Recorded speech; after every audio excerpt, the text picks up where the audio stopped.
जय हिंद दोस्तों, welcome to army super classes. This is Aryan Shukla. दोस्तों, सुबह 10 बज चुके हैं। जैसा कि आप सब जानते हैं, डेली सुबह 10 बजे स्पेशल आरपीएफ के लिए क्लास होती है। सो आज की क्लास में हम जीके के 60 इंपॉर्टेंट क्वेश्चन डिस्कस करेंगे विद एक्स्ट्रा फैक्ट। ये सभी टॉप के क्वेश्चन होंगे, इंपॉर्टेंट क्वेश्चन होंगे। कुछ ऐसे प्रश्न हैं जो आरपीएफ की परीक्षा में कई बार पूछे गए हैं। सभी क्लास को ध्यान से देखिएगा। अगर कोई क्वेश्चन आपको नहीं आता है, उसे नोट डाउन कर सकते हो। जो एक्स्ट्रा फैक्ट आपको बताए जाएं, उन्हें भी ध्यान से सुनिए, क्योंकि परीक्षाओं में उनसे भी क्वेश्चन पूछे जा सकते हैं। 60 क्वेश्चन डिस्कस करेंगे आज की क्लास में।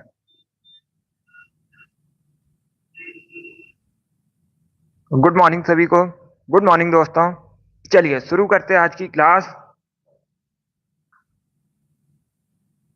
इसका आंसर करिए क्वेश्चन नंबर फर्स्ट के लिए। क्वेश्चन इस प्रकार से है, सुभाष चंद्र बोस ने अस्थाई सरकार की स्थापना कहां पर की थी? ये अच्छा क्वेश्चन है, इतिहास से संबंधित क्वेश्चन है। तो आंसर सभी लोग दीजिएगा।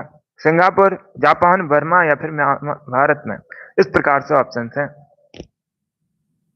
सुभाष चंद्र बोस ने अस्थाई सरकार की स्थापना कहां पर की थी? इसका right answer option number A होगा, सिंगापुर में। यस, ऑप्शन नंबर ए इसका राइट आंसर। आप लोग याद रखिएगा, सुभाष चंद्र बोस ने अस्थाई सरकार की स्थापना सिंगापुर में की थी। तो ऑप्शन नंबर ए इसका राइट आंसर होगा। अब देखिएगा, एक क्वेश्चन और पूछा जाता है, सुभाष चंद्र बोस ने दिल्ली चलो का नारा कहां पर दिया था? तो आप लोग याद रखिएगा, दिल्ली चलो का जो नारा है, सुभाष चंद्र बोस ने सिंगापुर में दिया था। कब दिया था? 1943 में। इंपॉर्टेंट है परीक्षा की दृष्टि से, ये पूछा जाता है क्वेश्चन। बहुत अच्छे, सभी ने करेक्ट आंसर दिया इस बार। आप सभी के राइट आंसर है। गुड मॉर्निंग सभी को। इसका right answer option number A होगा, सिंगापुर करेक्ट आंसर है। आगे बढ़ते हैं।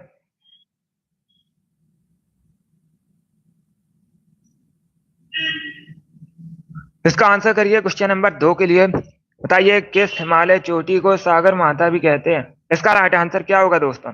बताइए, किस हिमालय चोटी को सागर माता भी कहा जाता है? जिसने भी लाइव सेशन को लाइक नहीं किया है, लाइक कीजिए, शेयर कीजिएगा।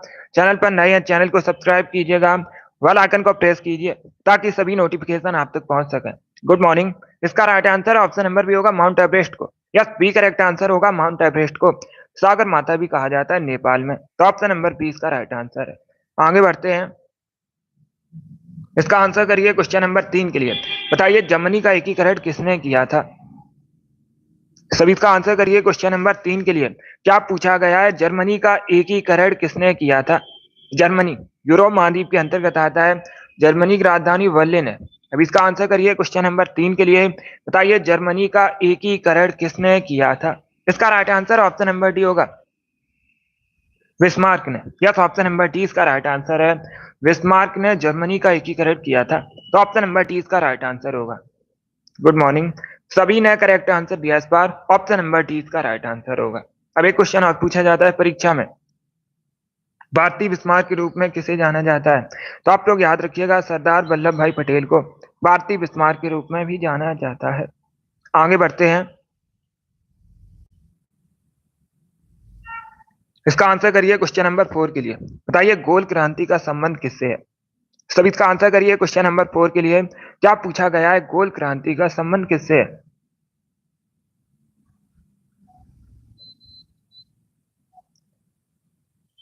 इसका right answer option number C होगा, आलू उत्पादन से। यस, ऑप्शन नंबर सी इसका राइट आंसर। आप लोग याद रखिएगा, आलू उत्पादन से संबंधित है गोल क्रांति। तो ऑप्शन नंबर सी इसका राइट आंसर होगा। पेट्रोलियम उत्पादन से संबंधित कृष्ण क्रांति आप लोग याद रखिएगा। नीली क्रांति मत्स्य उत्पादन से संबंधित है। अभी आपको बताना है, दुग्ध उत्पादन से संबंधित कौन सी क्रांति है? सभी इसका आंसर करिए जल्दी से। बताइए, दुग्ध उत्पादन से संबंधित क्रांति कौन सी है? यह भी पूछा जाता है क्वेश्चन परीक्षा में। इसका आंसर आप लोग दीजिएगा। बहुत अच्छे, यस,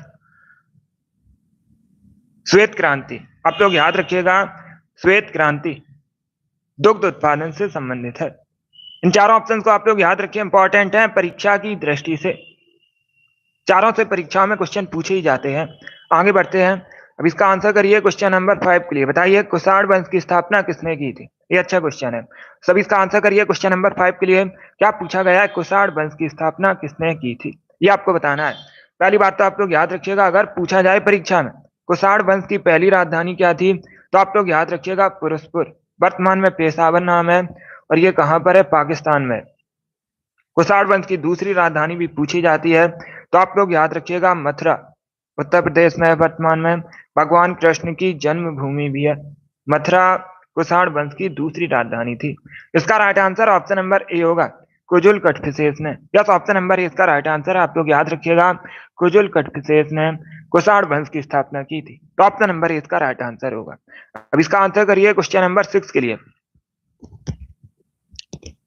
सभी इसका आंसर करिए क्वेश्चन नंबर 6 के लिए। बताइए इसका राइट आंसर क्या होगा? प्रसिद्ध नारा तुम मुझे खून दो मैं तुम्हें आजादी दूंगा किसने दिया था? इसका राइट आंसर क्या होगा? सभी को गुड मॉर्निंग। अब इसका आंसर करिए क्वेश्चन नंबर 6 के लिए। इसका right answer option number A होगा, सुभाष चंद्र बोस ने। या तो ऑप्शन नंबर इसका राइट आंसर, आप लोग याद रखिएगा, सुभाष चंद्र बोस ने प्रसिद्ध नारा तुम मुझे खून दो मैं तुम्हें आजादी दूंगा दिया था। तो ऑप्शन नंबर इसका राइट आंसर होगा। इसका आंसर करिए क्वेश्चन नंबर 7 के लिए। भारत का प्रथम आधुनिक व्यक्ति किसे माना जाता है? सभी इसका आंसर करिएगा। बताइए भारत का प्रथम आधुनिक व्यक्ति किसे माना जाता है? इसका राइट आंसर क्या होगा दोस्तों? इसका right answer option number C होगा, राजा राम मोहन राय को। यस, ऑप्शन नंबर सी इसका राइट आंसर है। आप लोग याद रखिएगा, राजा राम मोहन राय को भारत का प्रथम आधुनिक व्यक्ति माना जाता है। तो ऑप्शन नंबर सी इसका राइट आंसर है। तो इसने अभी क्वेश्चन नंबर 7 का ऑप्शन नंबर सी दिया, उनका सही उत्तर है। सी करेक्ट आंसर होगा इसका। बहुत अच्छे, गुड, सभी ने करेक्ट आंसर दिया है। ऑप्शन नंबर 3 इसका राइट आंसर है। अब इसका आंसर करिए क्वेश्चन नंबर 8 के लिए। आपको बताना है तोरा बोरा की पहाड़ियां किस देश में है? इसका राइट आंसर बताइएगा, तोरा बोरा की पहाड़ियां किस देश में है? तो सभी इसका आंसर करिए क्वेश्चन नंबर 8 के लिए। बताइए इसका राइट आंसर क्या होगा?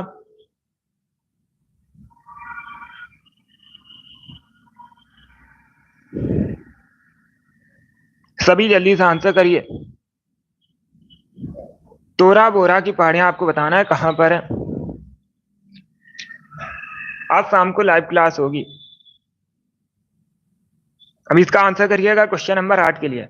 देखिए इसका right answer option number B होगा, अफगानिस्तान में। क्या करेक्ट आंसर होगा? 20 का राइट आंसर, आप लोग याद रखिएगा, अफगानिस्तान में है तोरा बोरा की पहाड़ियां। तो ऑप्शन नंबर 20 का राइट आंसर है, अफगानिस्तान करेक्ट आंसर होगा। और अफगानिस्तान के साथ भारत सबसे कम बॉर्डर शेयर करता है, आप लोग याद रखिएगा। राजधानी काबुल है। अफगानिस्तान की संसद का नाम पूछा जाता है परीक्षा में, तो आप लोग याद रखिएगा, शोरा अफगानिस्तान की संसद का नाम है। और एक क्वेश्चन पूछा जाता है परीक्षा में, अफगानिस्तान की राजधानी। सभी जल्दी से बताइए अफगानिस्तान की राजधानी क्या है? Good morning. अफगानिस्तान की कैपिटल आपको बतानी है, राजधानी आपको बतानी है।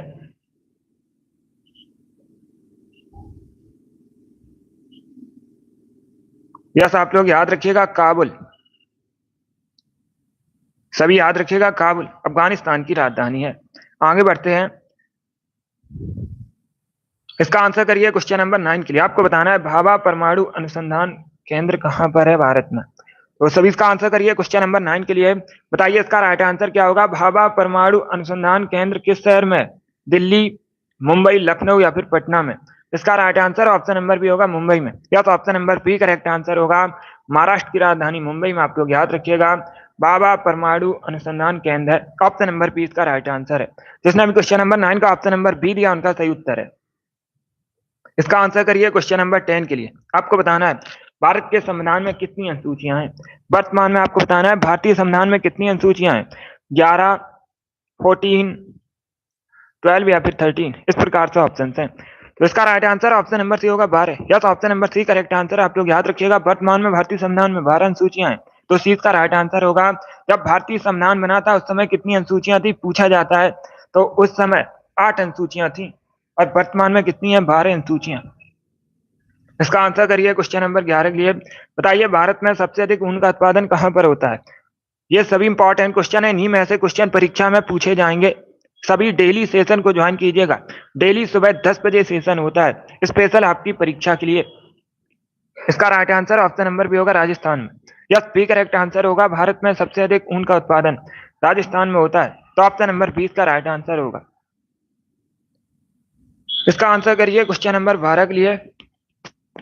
सभी जल्दी से आंसर करिए क्वेश्चन नंबर 12 के लिए। क्वेश्चन इस प्रकार है, बीजों के अंकुरण के लिए सामान्यतः निम्न में से किसकी आवश्यकता नहीं होती है? क्या पूछा गया है? बीजों के अंकुरण के लिए सामान्यतः निम्न में से किसकी आवश्यकता नहीं होती है? प्रकाश, पानी, हवा या फिर ताप। इस प्रकार से ऑप्शन हैं। तो सभी इसका आंसर करिए क्वेश्चन नंबर 12 के लिए। बीजों के अंकुरण के लिए सामान्यतः निम्न में से किसकी आवश्यकता नहीं होती है? सी करेक्ट आंसर नहीं होगा इसका।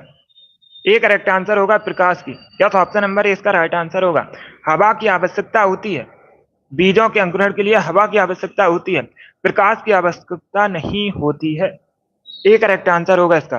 बाकी पानी, हवा, ताप इन सभी की आवश्यकता होती है। यस, लाइट, प्रकाश करेक्ट आंसर होगा इसका। बहुत अच्छे।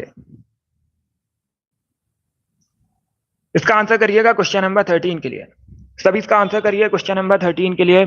यूटीआई बैंक का नया नाम क्या है? सभी इसका आंसर करिएगा।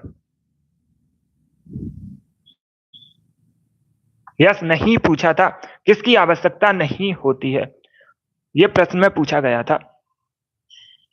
सभी इसका आंसर करिए क्वेश्चन नंबर 13 के लिए। सभी जल्दी से आंसर करिए क्वेश्चन नंबर 13 के लिए।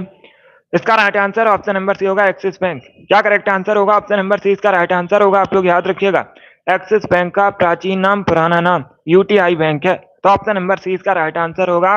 अब एक क्वेश्चन और पूछ सकते हैं। क्या पूछ सकते हैं परीक्षा में कि एक्सिस बैंक का मुख्यालय कहां पर है? तो आप लोग याद रखिएगा, मुंबई में।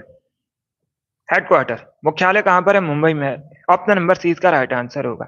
इसका आंसर करिए क्वेश्चन नंबर 14 के लिए। उगते हुए सूरज का देश किसे कहा जाता है? सभी इसका आंसर करिए दोस्तों। बताइए, उगते हुए सूर्य का देश किसे कहते हैं? म्यांमार, जापान, भारत या फिर नॉर्वे। इसका right answer option number B होगा, Japan. Yes, option number B correct answer होगा। आप लोग याद रखिएगा, जापान को उगते हुए सूर्य का देश कहा जाता है। बी इसका राइट आंसर होगा। जापान एशिया महाद्वीप के अंतर्गत आता है। जापान की राजधानी कई बार मैंने आपको बताया टोक्यो है। जापान के वर्तमान में प्राइम मिनिस्टर भी पूछ सकते हैं, तो आप लोग याद रखिएगा, फुमियो किशिदा वर्तमान में जापान के प्रधानमंत्री है। इसका आंसर करिएगा क्वेश्चन नंबर 15 के लिए। आपको बताना है गौतम बुद्ध किस पंथ से संबंधित थे? सभी इसका आंसर करिए क्वेश्चन नंबर 15 के लिए। गौतम बुद्ध ने बौद्ध धर्म की स्थापना की थी। अभी आपको बताना है गौतम बुद्ध किस पंथ से संबंधित थे? इसका right answer option number C होगा, शाक। सी करेक्ट आंसर होगा। अब इसका आंसर करिए क्वेश्चन नंबर 16 के लिए। आपको बताना है डायनमो का आविष्कार किसने किया था? सभी इसका आंसर करिए क्वेश्चन नंबर 16 के लिए। बताइए इसका राइट आंसर क्या होगा? डायनमो का आविष्कार किसने किया था? इसका right answer option number B होगा, माइकल फेराडे ने। यस, बी करेक्ट आंसर होगा, माइकल फेराडे ने डायनमो का आविष्कार किया था। तो ऑप्शन नंबर बी इसका राइट आंसर है। इसका आंसर करिए क्वेश्चन नंबर 17 के लिए। क्वेश्चन नंबर 17 के लिए आंसर करिएगा। एमी पुरस्कार यूएसए का किस क्षेत्र का सर्वोच्च पुरस्कार है?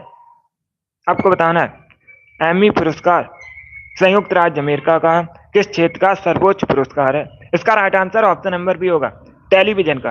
टेलीविजन के क्षेत्र में दिया जाता है यह पुरस्कार, और अमेरिका का सर्वोच्च पुरस्कार है टेलीविजन का। ऑप्शन नंबर बी इसका राइट आंसर क्या होगा?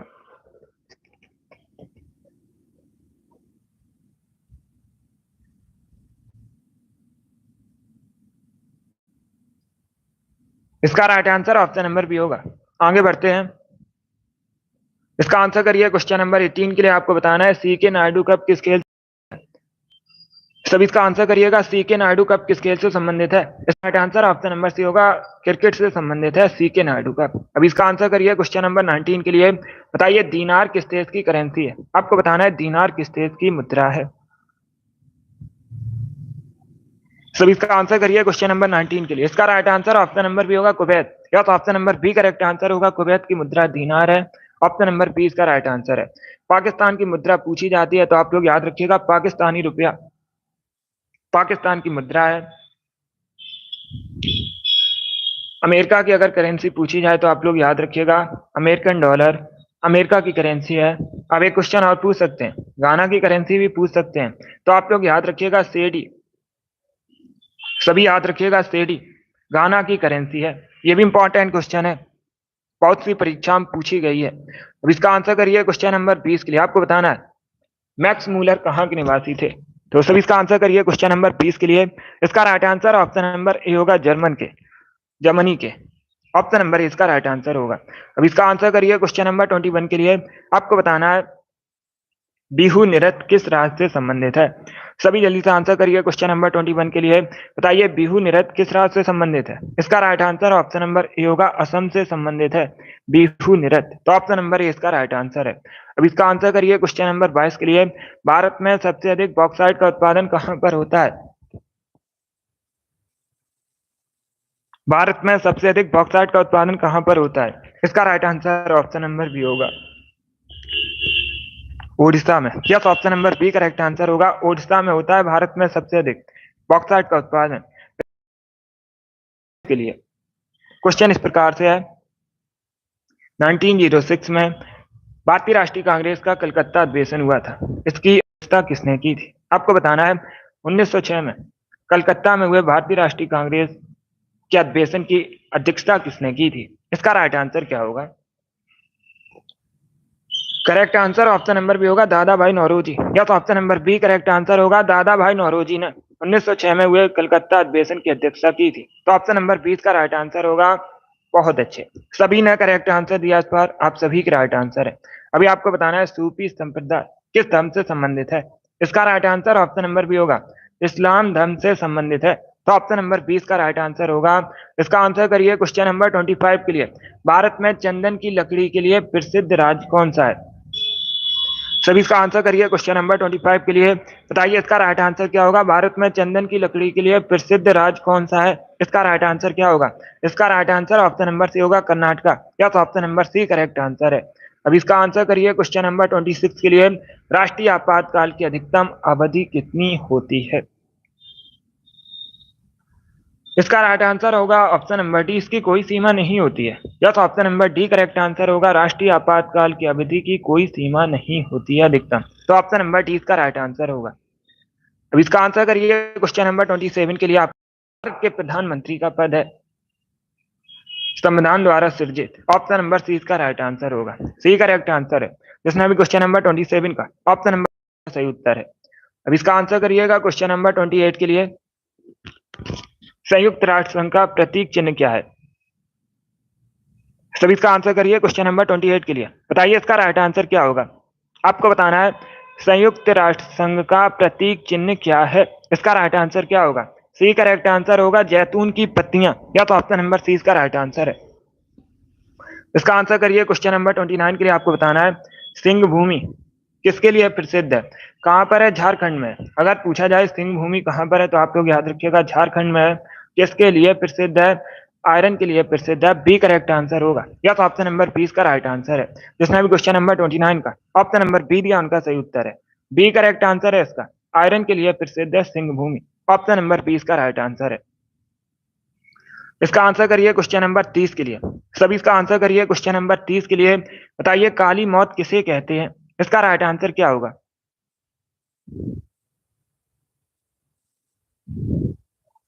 काली मौत किसे कहा जाता है?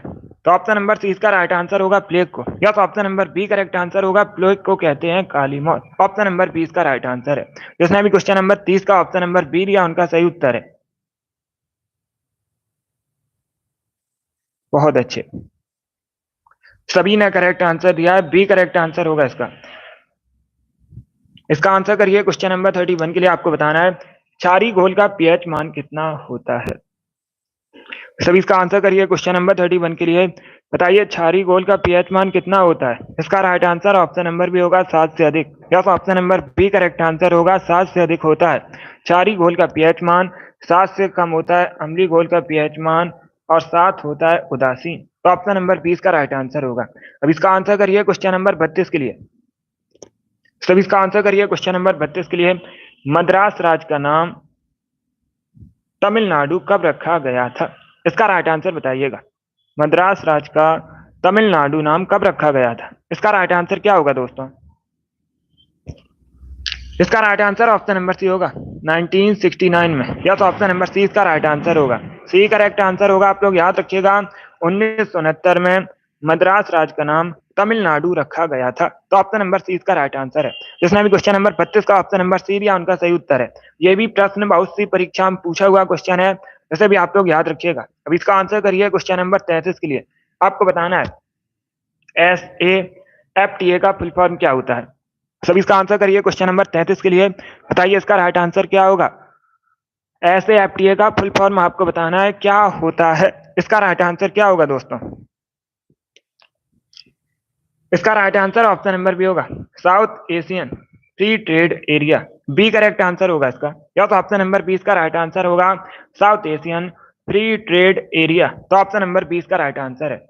अब इसका आंसर करिएगा क्वेश्चन नंबर 34 के लिए। आपको बताना है निम्न में से कौन केंद्र शासित प्रदेश नहीं है।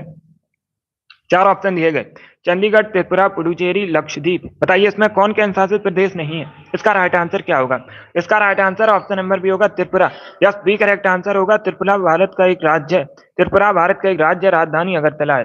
बाकी चंडीगढ़, पुडुचेरी, लक्षद्वीप ये सभी भारत के केंद्र शासित प्रदेश हैं। तो ऑप्शन नंबर 20 का राइट आंसर होगा त्रिपुरा करेक्ट आंसर होगा। अब इसका आंसर करिए क्वेश्चन नंबर 35 के लिए। इतिहास से संबंधित क्वेश्चन है। रॉबर्ट क्लाइव को बंगाल का गवर्नर कब बनाया गया था। इसका राइट आंसर होगा ऑप्शन नंबर बी 1757 में। या तो ऑप्शन नंबर बी इसका राइट आंसर होगा 1757 में रॉबर्ट क्लाइव को बंगाल का गवर्नर बनाया गया था। तो ऑप्शन नंबर 20 का राइट आंसर होगा। अब इसका आंसर करिए क्वेश्चन नंबर 36 के लिए। बताइए भारत के चौथे राष्ट्रपति कौन थे। सभी इसका आंसर करिएगा। बताइए भारत के चौथे राष्ट्रपति कौन थे। इसका right answer option number A होगा बीबी गिरी। या तो ऑप्शन नंबर ए इसका राइट आंसर आप लोग याद रखिएगा, बीबी गिरी भारत के चौथे राष्ट्रपति थे। भारत के पहले राष्ट्रपति कौन थे। डॉक्टर राजेंद्र प्रसाद थे। दूसरे भारत के राष्ट्रपति आप लोग याद रखिएगा एस राधाकृष्णन थे। और तीसरे भारत के राष्ट्रपति डॉक्टर जाकिर हुसैन थे। चौथे राष्ट्रपति बीबी गिरी थे। तो ऑप्शन नंबर ए इसका राइट आंसर होगा। अब इसका आंसर करिए क्वेश्चन नंबर 37 के लिए। आपको बताना है आईटी का फुल फॉर्म क्या होता है। सभी जल्दी से आंसर करिएगा। बताइए आईटी का फुल फॉर्म क्या होता है। इसका right answer option number A होगा इंफॉर्मेशन टेक्नोलॉजी। या तो ऑप्शन नंबर ए इसका राइट आंसर आप लोग याद रखिएगा। आईटी का फुल फॉर्म होता है information technology. Option number A इसका राइट आंसर होगा। जिसने भी क्वेश्चन नंबर 37 का ए ऑप्शन दिया है उनका सही उत्तर है। इसका आंसर करिएगा क्वेश्चन नंबर 38 के लिए। आपको बताना है भौतिक अनुसंधान प्रयोगशाला किसके द्वारा स्थापित की गई थी। इसका राइट आंसर क्या होगा दोस्तों।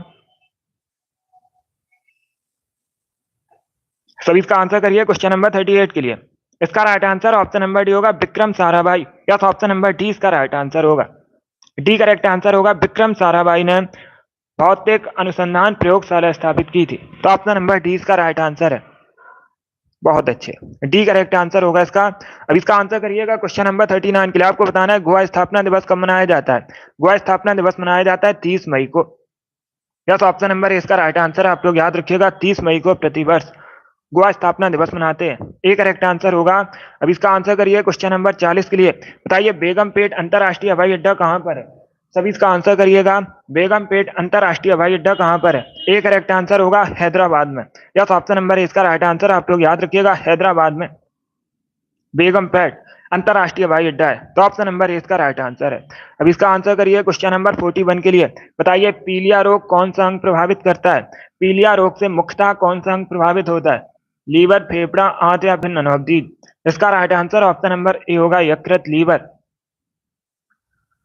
यस, ऑप्शन नंबर इसका राइट आंसर आप लोग याद रखिएगा। पीलिया रोग से लीवर प्रभावित होता है मुख्यतः। तो ऑप्शन नंबर इसका राइट आंसर होगा। अब इसका आंसर करिए क्वेश्चन नंबर 42 के लिए। आपको बताना है सैन वंश की स्थापना किसने की थी। सभी इसका आंसर करिए क्वेश्चन नंबर 42 के लिए। बताइए सैन वंश की स्थापना किसने की थी। ए करेक्ट आंसर होगा सामंत सेन। या तो ऑप्शन नंबर इसका राइट आंसर आप लोग याद रखिएगा सामंत सेन ने सैन वंश की स्थापना की थी। अब इसका आंसर करिए क्वेश्चन नंबर 43 के लिए। आपको बताना है भारतीय संविधान का निम्न में से किस अनुच्छेद का संबंध भारत के राष्ट्रपति के चुनाव से संबंध है। क्या पूछा गया है, कौन सा भारतीय संविधान का अनुच्छेद भारत के राष्ट्रपति के चुनाव से संबंधित है। इसका right answer option number D होगा आर्टिकल 54। या तो ऑप्शन नंबर डी इसका राइट आंसर है अनुच्छेद 54 राष्ट्रपति के चुनाव संबंधित है। तो ऑप्शन नंबर डी इसका राइट आंसर होगा। राष्ट्रपति की शपथ से संबंधित अनुच्छेद भी पूछा जाता है। अनुच्छेद 60 शपथ से संबंधित है और अनुच्छेद 61 महाभियोग लगाने से संबंधित है राष्ट्रपति पर। ये भी इंपॉर्टेंट है, इसको भी याद रखिएगा। अब इसका आंसर करिए क्वेश्चन नंबर 44 के लिए। आपको बताना है लोहे पर किसकी परत चढ़ाई जाती है जंग से बचाने के लिए? इसका राइट आंसर क्या होगा? इसका right answer option number C होगा, जिंक, जस्ते की परत चढ़ाई जाती है जंग से बचाने के लिए लोहे पर। ऑप्शन नंबर सी इसका राइट आंसर होगा। अब इसका आंसर करिए क्वेश्चन नंबर 45 के लिए। क्वेश्चन नंबर 45 के लिए आंसर करिएगा, ऊर्जा रूपांतर के समय नियत रहता है, क्या नियत रहता है? इसका right answer option number C होगा, कुल ऊर्जा नियत रहती है। सी करेक्ट आंसर होगा, ऊर्जा रूपांतर के समय कुल ऊर्जा नियत रहती है। Option number C correct answer होगा, बी करेक्ट आंसर नहीं होगा इसका। ऑप्शन नंबर सी इसका राइट आंसर है। 46 के लिए आंसर करिए। बताइए इसमें से कौन सी गंगा की सहायक नदी नहीं है? कोसी, गंडक, अलकनंदा, चंबल। इस प्रकार से ऑप्शन हैं। बताइए इनमें कौन सी नदी गंगा की सहायक नदी नहीं है? इसका right answer option number D होगा, Chambal. Yes, option number D correct answer होगा, चंबल। कई बार मैंने आपको बताया यमुना की सहायक नदी है। किसकी सहायक नदी है? चंबल यमुना की सहायक नदी है, और यमुना गंगा की सहायक नदी है। तो ऑप्शन नंबर डी इसका राइट आंसर होगा। बाकी कोसी, अलकनंदा और गंडक ये सभी गंगा की सहायक नदी हैं। तो ऑप्शन नंबर डी इसका राइट आंसर होगा। इसका आंसर करिए क्वेश्चन नंबर 47 के लिए। आपको बताना है सीसा का रासायनिक संकेत क्या है? आपको लेड का रासायनिक संकेत बताना है, किससे रिप्रेजेंट किया जाता है? इसका right answer option number B होगा, पीवी से। Yes, option number B correct answer होगा, पीवी से रिप्रेजेंट किया जाता है लेड को। तो ऑप्शन नंबर बी इसका राइट आंसर है। और अगर परमाणु संख्या आपसे पूछें लेड की कितनी होती है, तो आप लोग याद रखिएगा 82 परमाणु संख्या है। इसका आंसर करिए क्वेश्चन नंबर 48 के लिए। आपको बताना है भारत का सबसे बड़ा चावल उत्पादक राज्य कौन सा है? भारत में सबसे अधिक चावल का उत्पादन कहां पर होता है? उत्तर प्रदेश, वेस्ट बंगाल, आंध्र प्रदेश या फिर पंजाब में? इसका right answer option number B होगा, वेस्ट बंगाल में। या तो option number B correct answer होगा, वेस्ट बंगाल में होता है भारत में सबसे अधिक चावल का उत्पादन। इसका आंसर करिए क्वेश्चन नंबर 49 के लिए। आपको बताना है दक्षिण अमेरिका महाद्वीप में प्रवाहित होने वाली सबसे लंबी नदी कौन सी है? सभी इसका आंसर करिएगा। बताइए इसका राइट आंसर क्या होगा? दक्षिण अमेरिका महाद्वीप क्षेत्रफल की दृष्टि से विश्व का चौथा सबसे बड़ा महाद्वीप है, चौथा सबसे बड़ा महाद्वीप है, और यह सबसे आर्द्र महाद्वीप है। पूछा जाता है सबसे आर्द्र महाद्वीप कौन सा है, तो आप लोग याद रखिएगा दक्षिण अमेरिका महाद्वीप। इसका right answer option number C होगा, अमेजन नदी सबसे लंबी नदी है। ऑप्शन नंबर सी इसका राइट आंसर है। अब इसका आंसर करिए क्वेश्चन नंबर 50 के लिए। बताइए रंगोली बिहू किस राज्य का प्रमुख त्योहार है? इसका राइट आंसर क्या होगा? इसका right answer option number A होगा, असम में मुख्यतः सेलिब्रेट किया जाता है। तो ऑप्शन नंबर ए इसका राइट आंसर होगा। जिसने अभी क्वेश्चन नंबर 50 का ऑप्शन नंबर ए दिया उनका सही उत्तर है। अब इसका आंसर करिए क्वेश्चन नंबर 51 के लिए। आपको बताना है निम्न में से किसने किताब ए नवरस को लिखा है? आपको बताना है किताब ए नवरस किसके द्वारा लिखी गई है इसमें से? तो ऑप्शन नंबर ए इसका राइट आंसर होगा, इब्राहिम आदिल सहादुद्दीन ने। यस, ऑप्शन नंबर ए इसका राइट आंसर है। आप लोग याद रखिएगा इब्राहिम आदिल सहादुद्दीन ने किताब ए नवरस को लिखा है। तो ऑप्शन नंबर ए इसका राइट आंसर है। अब इसका आंसर करिए क्वेश्चन नंबर 52 के लिए। आपको बताना है हरे पौधे अपना भोजन जिस प्रक्रिया से बनाते हैं उस प्रक्रिया को क्या कहते हैं? इसका राइट आंसर क्या होगा?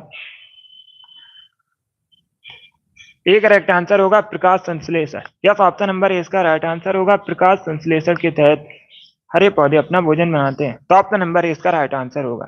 अब इसका आंसर करिए क्वेश्चन नंबर 53 के लिए। आपको बताना है दूध से क्रीम निकालने में कौन सा बल लगता है? इसका राइट आंसर क्या होगा? इसका right answer option number A होगा, अपकेंद्री बल। यस, ऑप्शन नंबर ए इसका राइट आंसर है, अपकेंद्री बल लगता है मिल्क से क्रीम निकालने में। तो ऑप्शन नंबर ए इसका राइट आंसर होगा। जिसने अभी क्वेश्चन नंबर 53 का ऑप्शन नंबर ए दिया उनका सही उत्तर है। अब इसका आंसर करिएगा क्वेश्चन नंबर 54 के लिए। आपको बताना है टन का प्रयोग किसमें किया जाता है? वजन, गति, तापमान या फिर दूरबीन में? इसका right answer option number A होगा, वजन में, वेट में किया जाता है टन का प्रयोग। तो ऑप्शन नंबर ए इसका राइट आंसर होगा। जिसने अभी क्वेश्चन नंबर 54 का ऑप्शन नंबर ए दिया उनका सही उत्तर है। अब इसका आंसर करिएगा क्वेश्चन नंबर 55 के लिए। आपको बताना है निम्न में से कौन बहुकोषीय जीव नहीं है? अमीबा, बिल्ली, मानव, घोड़ा। इस प्रकार से ऑप्शन हैं। बताइए इसमें कौन बहुकोषीय जीव नहीं है? इसका राइट आंसर क्या होगा? ए करेक्ट आंसर होगा, अमीबा। या तो ऑप्शन नंबर ए इसका राइट आंसर है, अमीबा एक कोष की जीव है। अमीबा किस प्रकार का जीव है पूछा जाए परीक्षा में, तो आप लोग याद रखिएगा एक कोष की जीव है। ऑप्शन नंबर ए इसका राइट आंसर होगा। इसका आंसर करिए क्वेश्चन नंबर 56 के लिए। ज्योग्राफी संबंधित क्वेश्चन है। निम्न में से कौन सी मिट्टी भारत के उत्तरी मैदानों में पाई जाती है? इसका राइट आंसर क्या होगा? क्या पूछा गया है? निम्न में से कौन सी मिट्टी भारत के उत्तरी मैदानों में पाई जाती है? इसका राइट आंसर क्या होगा? इसका right answer option number C होगा जलोढ़ मिट्टी। यस, ऑप्शन नंबर सी इसका राइट आंसर है। जलोढ़ मिट्टी पाई जाती है भारत के उत्तरी मैदानों में। तो ऑप्शन नंबर सी इसका राइट आंसर है। जिसमें भी क्वेश्चन नंबर 56 का ऑप्शन नंबर सी दिया उनका सही उत्तर है। अब इसका आंसर करिएगा। क्वेश्चन नंबर 57 के लिए आपको बताना है कोझिकोड बंदरगाह कहाँ पर है? कहाँ पर है कोझिकोड पोर्ट? ओडिशा, केरल, आंध्र प्रदेश या फिर तमिलनाडु में? इसका right answer option number B होगा Kerala. Yes, B correct answer होगा। केरल में कोझिकोड बंदरगाह है। तो ऑप्शन नंबर 20 का राइट आंसर होगा। केरला करेक्ट आंसर होगा, केरल करेक्ट आंसर है। Good morning. अब इसका आंसर करिएगा। क्वेश्चन नंबर 58 के लिए आपको वेनेजुएला की राजधानी बतानी है। तो सभी इसका आंसर करिए। बताइए what is the capital of Venezuela? Venezuela की राजधानी क्या है? इसका right answer option number D होगा Caracas. Yes, option number D correct answer होगा। काराकास वेनेजुएला की राजधानी है। जिसने भी क्वेश्चन नंबर 58 का ऑप्शन नंबर डी दिया उनका सही उत्तर है। इसका आंसर करिएगा। क्वेश्चन नंबर 59 के लिए यमुना नदी निम्न में से किस राज्य से नहीं गुजरती है? सभी इसका आंसर करिएगा। चार ऑप्शन दिए गए, बताइए यमुना नदी निम्न में से किस राज्य से नहीं गुजरती है?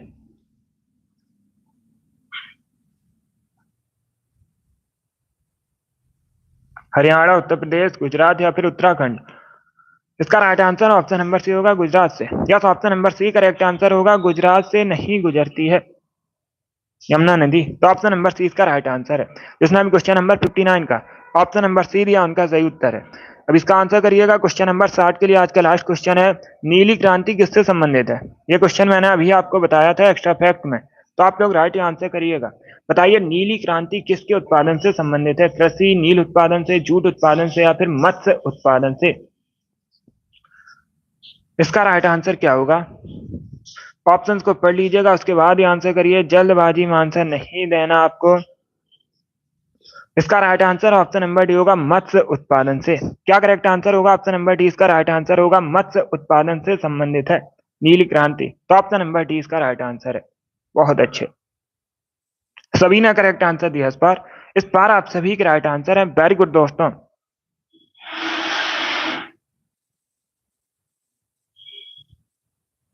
बहुत अच्छे। चलिए दोस्तों, आज की क्लास में हमने जीके के 60 इंपॉर्टेंट क्वेश्चन डिस्कस किए with extra fact. I hope आप सभी को ये प्रश्न समझ आए होंगे। सो क्लास को लाइक कीजिए, शेयर कीजिए। चैनल पर नए हैं, चैनल को सब्सक्राइब कीजिएगा। ऑल आइकन को प्रेस कीजिए ताकि सभी नोटिफिकेशन आप तक पहुंच सकें। डेली क्लास होती है सुबह 10 बजे। सभी डेली सेशन को ज्वाइन कीजिएगा। अगली क्लास होगी शाम को 3 बजे। टाइम को याद रखिएगा, सेशन को ज्वाइन कीजिए। चलिए इसी के साथ मैं आपको मिलूंगा अगली क्लास में। Thank you guys, thank you for watching.